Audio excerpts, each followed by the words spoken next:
म्हज्या भयणीन आनी भावनू, जेजून आपल्या जिवितान आमकां दाखयलां कशे भाशेन तो देवाचो पूत जावन सगळें देवाचें आसलेलें तितलें ताणें सोडलें आनी एक चाकर कसो आमचो जालो तो.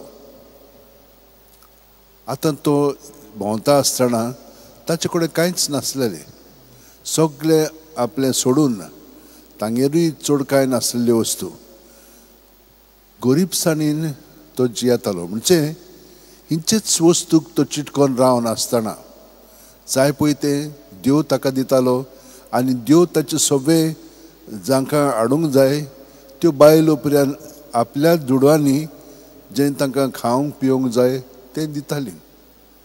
आनी हे भाशेन तो आपलें जिवीत सादतालो खरेपणी भावार्थान. सगळें आपलें जिवीत देवाक ओपून दिवन ताणें आपलें जिवीत सारलें.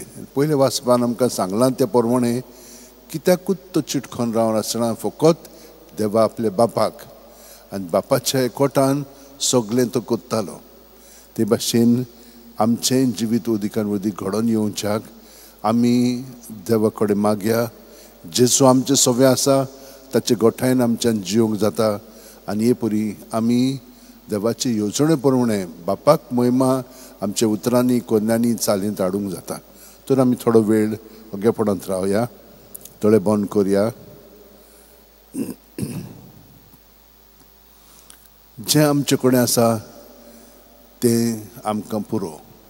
जेजू, तूं आमचें सगळें आसाय आनी तूं आमकां धीर आनी आदार दिताय, गोठाय दिताय.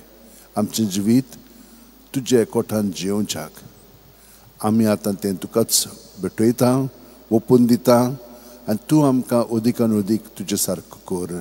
आमेन.